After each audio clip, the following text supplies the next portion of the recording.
చూడండి, ఈరోజు వేళలో గురు పౌర్ణిమ నిమిత్తంతో ఈ చోట సత్సంగం కార్యక్రమం జరుగుతున్నానంటే చాలా మంచి విషయమే. నిజమే, సత్సంగం లేనిది జీవునికి మార్గం దొరకదు, సత్యం అసత్యమేమీ తెలియదు. అయినా అంటే ఏం కాదు. అందుకు సత్సంగాలు ముఖ్యమున్నది. ఎప్పటిదాకా మనం సత్సంగాలు చేయమో అప్పటిదాకా మనది అజ్ఞానం దూరం కాదు. జ్ఞానము వచ్చినప్పుడే మన జీవుని కళ్యాణం ఉన్నది. అందుకు సత్సంగాలు ముఖ్యమున్నాయి. కొందరు అంటారు, ఏం సత్సంగాలు చేస్తారు, ఏం వింటారు, అవే ఇన్న మాటలే వింటున్నాం కదా, ఇంకేం చెప్తాడు కొత్తవి. అరే, విన్నన్నది ఒక్కటే మాట పట్టుకోను, బండ మాటలు పోని, ఒక్కటే మాట పట్టుకొని కళ్యాణం ఉన్నది. అందుకు ఇవన్నీ మూఢనమ్మకాల మాటలు. ఇవన్నీ అహంకారం విధంగానే. అది అంటాడు, ఏం పలుకుతాడు, ఏం చెప్తాడు అంటే అది అంతా అహంకారం కిందనే వస్తుంది. అందుకు మనం ఎంతెంత సత్సంగం చేస్తామో అంతంత మనది మనసు తెల్లగా అవుతుంది, వాచ శుద్ధి అవుతుంది, దేహము కర్మాలు శుద్ధమవుతుంది. అప్పుడే మన జీవుని కళ్యాణం అవుతున్నది. ఈరోజు విషయం ఏమున్నదంటే, గురువు చెప్పిన మాటలు వజ్రాలు. ఆ వజ్రాలకు విలువ లేదు, కానీ గురువు చెప్పిన మాటలంతా అంత తాకతున్నది. గురువు చెప్పిన మాటలు వజ్రాల కంటే విలువైన ఉన్నాయి. మరి తెలుసుకున్న వారి జన్మ ధన్యము. వాళ్ళైతే ఆ మాటల్ని తెలుసుకుంటున్నారు, వాళ్ళదే జన్మ ధన్యం ఉన్నది. రాళ్ళని పారేసుకుంటున్నారంటే దుఃఖాలు వాళ్ళే మోస్తారు. రత్నాలు పరిచయక రాళ్ళ మీదగా రత్నాలు ఉంటాయట. వీటిని పరిచయం చేయలేక రాళ్ళని పారేస్తున్నాడు. ఇంత చక్కని జన్మ మచ్చి కూడా దాన్ని వివేకం విచారం చేయక రాళ్ళని పారేస్తున్న. ఇంత రక్తం వంటి మన జన్మము. రత్నానికి కూడా అంత విలువ లేదు, అంత మన మానవ జన్మానికి విలువ అన్నది. దాన్ని విలువ తెలుసుకోలేక రాళ్ళని పారేస్తున్నాడు, దుఃఖాలు మోస్తున్నాడు. ఓలేదేం పోదు, నీకే దుఃఖాలు వస్తాయి. అందుకు గురువు బోధ ఇది మర్మ తెలియకుంటి. గురుబోధనైతే అయినా, కానీ గురుబోధని మర్మమే తెలుస్తలేదు మనకు. అయినా అంటే అయినా, ఏమైనాము గురుబోధ అయినా కదా, మంత్రాన్ని తీసుకున్నా కదా, బొట్లు పెట్టుకుంటున్నా కదా, మాలలు నింపుకుంటా కదా అంటారు. ఏం పని కాదు నీకు అవన్నీ బట్టి. అందుకు గురుబోధ అయినా దాని మర్మమే తెలుస్తలేదు. కానీ నాలోన నేనే మూర్తి ఉంటి, నా బోధనే గొప్ప, నా గురే గొప్ప, నా మతమే గొప్ప, నా దేవుడే గొప్ప అని మూర్చుకుంటూ వస్తున్నది. ఓలదేం ఓల వాళ్ళకే నష్టం ఉన్నది. అందుకు విచారం చేసి జోక్కి తీసుకోవాలి. ఓలన మా మాటలు కూడా నమ్మద్దు, మీరు సొంతం విచారం చేయాలి, అప్పుడు తీసుకోవాలి. గురుబోధ ఆత్మబోధ. గురుబోధ అనేది ఏమి? ఆత్మబోధ. అందరూ సాధులు సంతులు ఆత్మబోధనే బోధిస్తున్నారు. ఇదంతా బయటదంతా మాయనే. ఆత్మజ్ఞానం కంటే మిక్కిలైన జ్ఞానం లేదు. అందుకు దత్తాత్రేయ మహారాజు 24 గురువులు చేస్తున్నాడట. 1 లేదు 2 లేదు, 24 గురువుని చేస్తున్నాడట దత్తాత్రేయ మహారాజు. దత్తాత్రేయుడు చూసింది కదా, 3 శక్తులు ఉంటాయి. బ్రహ్మ విష్ణు మహేశ్వరి మూడు శక్తులు తెలుసుకుంటాయి. ఆయన దత్తాత్రేయ మాట ఆయన 24 గురువుని చేసుకున్నాడు. ఆయనకి పిసలేసిందా? మన ఒక్క గురువులనే పొంగిపోతున్నాం మనం ఒక్క గురువుని పొంగిపోతున్నా అని 24 గురువులు చేసుకున్నాడట. మరి ఓళ్ళని చేసుకున్నాడు. ఇప్పుడు చూడు అన్న ఒక్కటి ఉన్నది, పృథ్వీని గురి చేసుకున్నాడు. పృథ్వీ అంటే భూమిని గురి చేసుకున్నాడు. గురి చేసుకునే అర్థమే ఆయన దగ్గరికి గుణాలు తీసుకోవడం. ఇప్పుడు గురువు దగ్గరికి మనం ఎందుకు పోతున్నాము? గుణాలు తీసుకుంటందుకు. అంతే. అంటే ఆయన దత్తాత్రేయ మహారాజు పృథ్వీని గురి చేసుకున్నాడు. పృథ్వీ అంటే భూమిని, భూమి అందులో గుణం తీసుకున్నాడు. ఏం గుణం ఉన్నది దాని అందులో? భూమి అందులో సహనశీలత ఉన్నది. తబ్బినా ఏమన్నది, దాని మీద కసువు వారేసినా ఏమన్నది, అంత సహనశీలత ఉన్నది భూమి అందులో. అందులోకి వెళ్ళి ఓర్పు ఉన్నది దాని అందులో. అటు అందులోకి వెళ్ళి భూమి అన్నది ఒక గుణం తీసుకున్నాడు. రెండోది వాయు, గాలిని ఒక గురి చేసుకున్నాడు. గాలి అందులో ఏమున్న గుణం ఉన్నది? కోమలము, మెత్తగా. అలా హృదయము కోమలం ఉంటుంది, మెత్తగా ఉంటుంది. దాని అందులోకి వెళ్ళి ఆ మెత్తతనం తీసుకున్నాడు.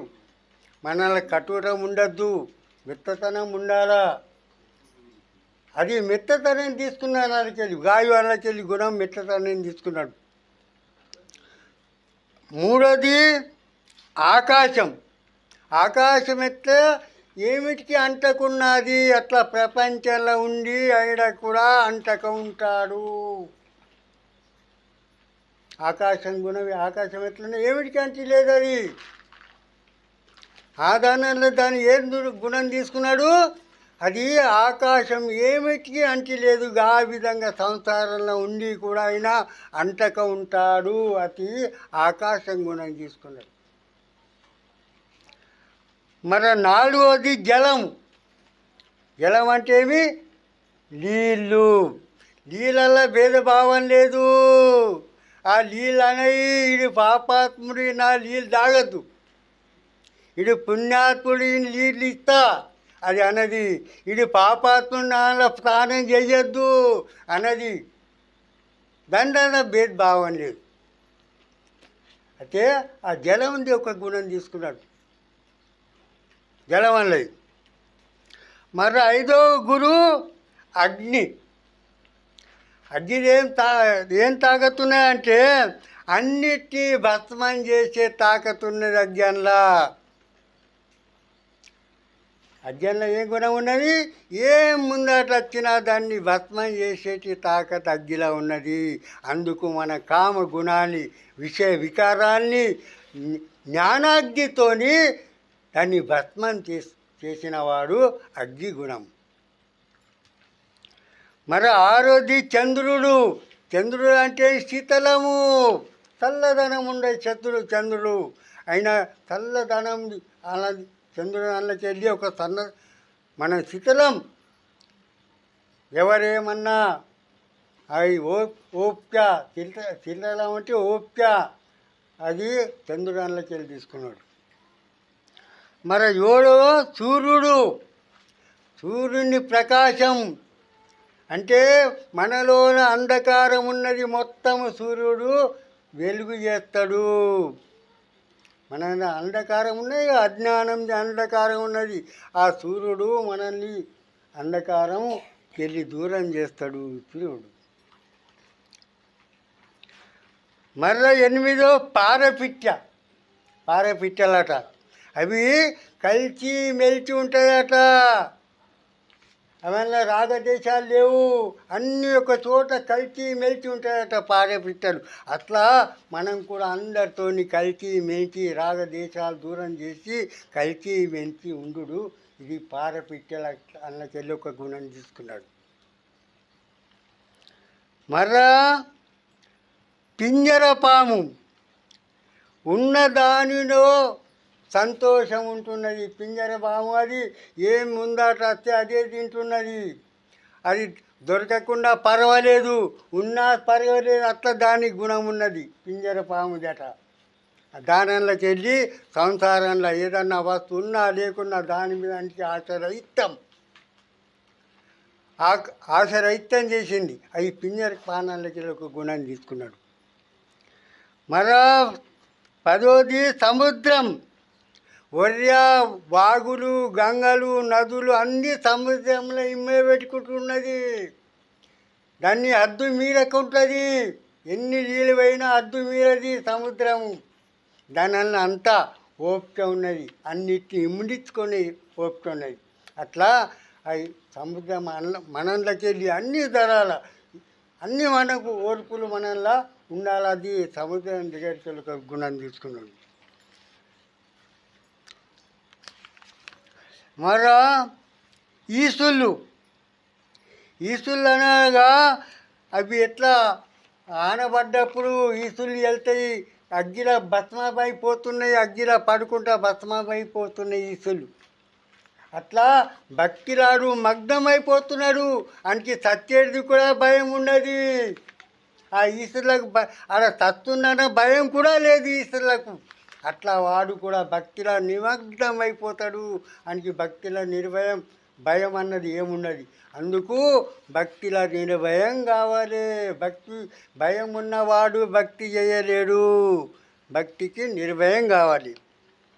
మరి భ్రమలాలు అంటే అవి పువ్వుల సుగంధం తీసుకుంటే చూడు, అవి నానా పువ్వులై అనేక పువ్వులలో అది అలా రసము నానా పువ్వుల రసం తీసుకుంటుంది. అది దాని రసము దీని అంటే ఆ విధము నానా మతాల అయినా శోధన చేస్తున్నాడు.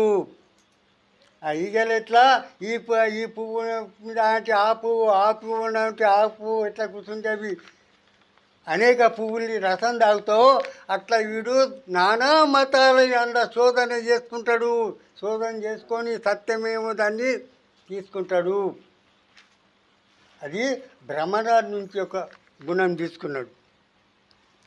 మరో 13 ఏనుగు అంటే ఎట్లా, అది కామవాసనతోటి ఆడి ఏనుగు అని మగ ఏనుగు దాన్ని స్పర్శం పోతుంది, అది లొండలా పడి చచ్చిపోతుంది. అందుకు ప్రపంచముడు మోహంకెళ్ళి వదిలి ఉంటాడు.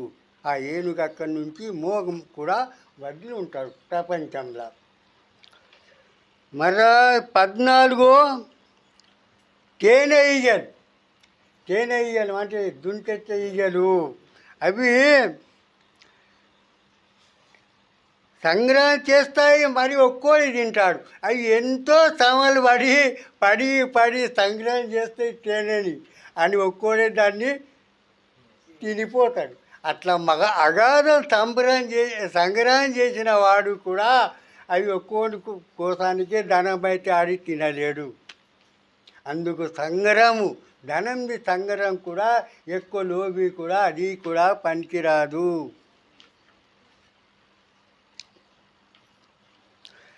మన 15 జింక పాడ్లోని ఒరల పడి అది జింక నాదంలో పడి సాధవుని ఒరలో పడి చచ్చిపోతుంది. అందుకు అది పాదం వల్ల సాధకుడు మాయని గెలిచి ఉంటాడు, మాయకెళ్ళి దూరమై ఉంటాడు. మరో ఆ పాదాలు చేపలు, గాలం మించి చేపలు చనిపోతాయి. సాధకుడు శతరస స్వాదాల్ని మానుకొని ఉంటాడు.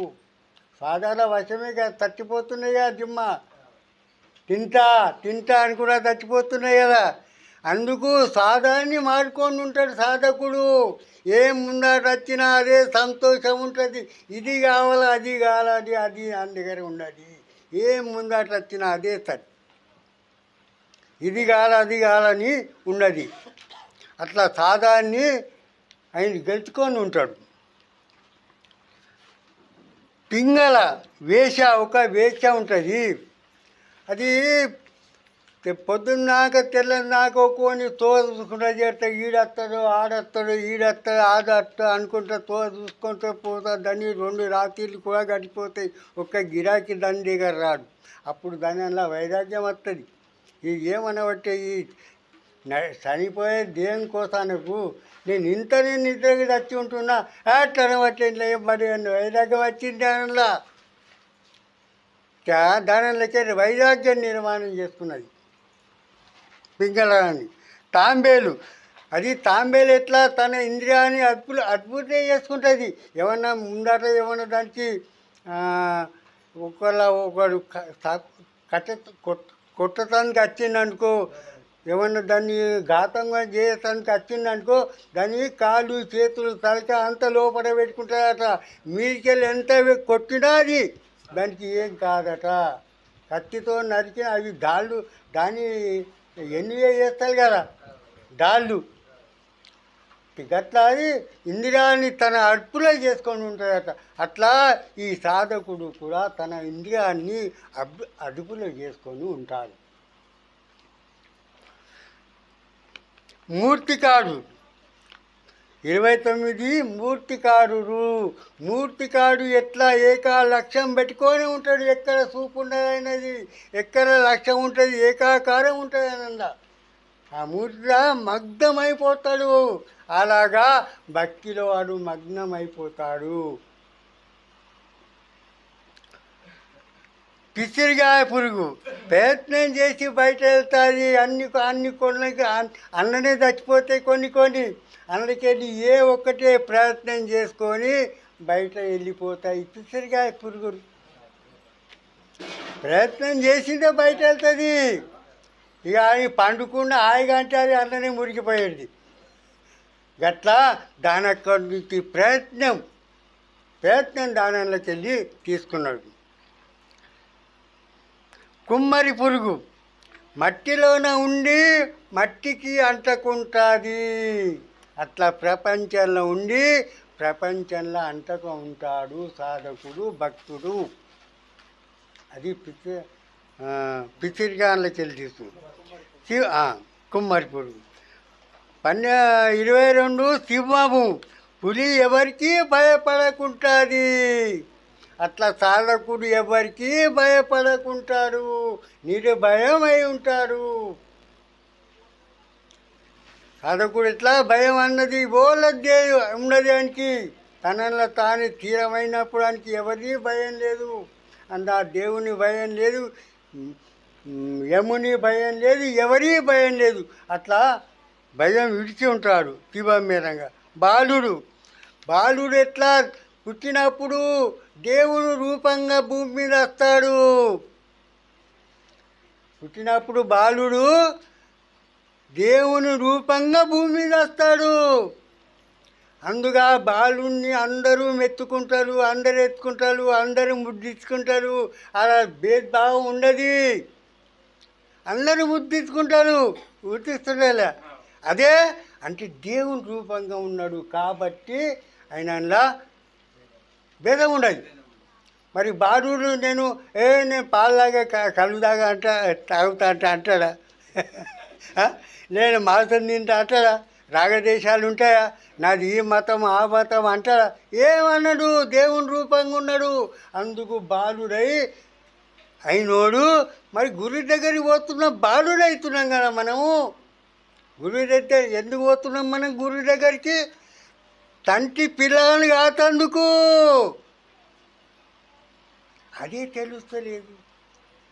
తండ్రి పిల్లలు ఎప్పుడైతారు అందులో రాగదేశాలు లేవు, కామ వికారాలు లేవు, నీది నాది భేదము లేదు, ఏం లేదు. అట్లా ఆ రూపంగా అతంది గురు వద్దకు వస్తున్నాం మనము. ఆ రూపంగా అండి నీ కళ్యాణము లేదు. గురుబోధ అంటే మంత్రం కాదు, పూజల పాఠాలు చేసుడు కాదు.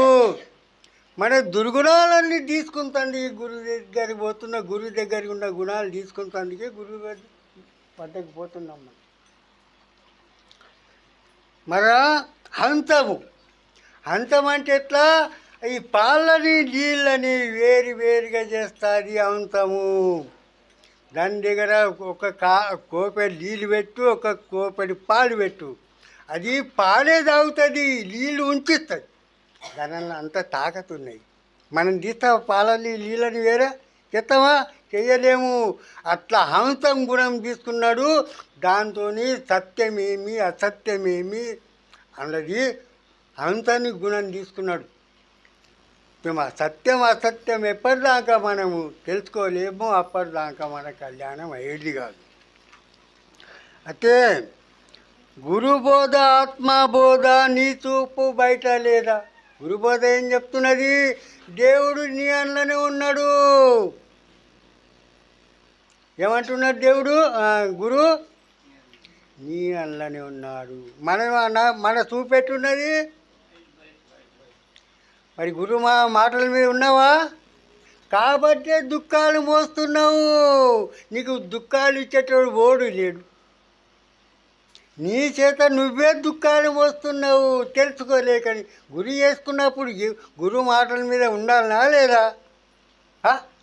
గురువు చేసుకున్నప్పుడు గురువు మాటల మీద ఉండాలి కదా. మరి గురి అయితే చేసుకున్నావు, గురి చెప్తున్నావు, నీ దేవుడు ఉన్నావు, నువ్వు బయట పోతున్నావు. ఎట్లా నీ కళ్యాణం కావాలి? మరి కాదు. గురువు చెప్పు ఆత్మబోధ నీ చూపు